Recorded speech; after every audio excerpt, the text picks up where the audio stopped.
பாடியிலே அதிகாலை பொழுது, அந்த பொழுது எவ்வாறு அழகாக விடுகின்றது என்பதை சொல்லி கிருஷ்ணனுடைய வீரத்தை, தன் கணவனாகிய கண்ணனினுடைய வீரத்தை எல்லாம் இதை பறைச்சாற்றி, அதே நேரத்தில் கண்ணன் எவ்வளவு தாய் அன்பு உடையவன், தாய்மார்களுக்கு எவ்வளவு மதிப்பு கொடுக்கக்கூடியவராக கண்ணன் இருந்தார் அப்படின்றதையும் அழகாக சொல்லி, அவனை வழிபட்டால் என்ன நன்மை நமக்கு ஏற்படும் என்பதை அழகாக இந்த பாடலிலே சொல்கின்றாள் ஆண்டாள். அதிகாலை பொழுது பறவைகள் எல்லாம் அழகிய குரலால் ஒலி எழுப்பிக் கொண்டு இருக்கின்றன.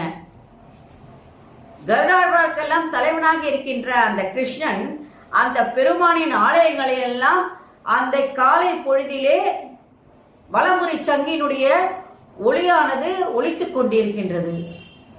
அந்த சத்தம் உன் காதில் விழவில்லையா என்று கேட்கின்றார்கள். ஏன்னா இங்க ஒரு பெண் தூங்கிக் கொண்டிருக்கின்றாள். அவளை எழுப்புவதற்காக தோழிகள் எல்லாம் ஒன்று சேர்ந்து அவள் வீட்டு வாயிலே வந்திருக்கின்றார்கள். அவங்க சொல்றாங்க, பறவைகள்லாம் கத்துது, அதே நேரத்துல பெருமாளுடைய கோயில்ல வலம்புரி சங்கினுடைய ஒளியானது கேக்குது, அதெல்லாம் உன் காதல விழலையா, உடனடியாக நீ எழுந்திருன்னு சொல்றாங்க.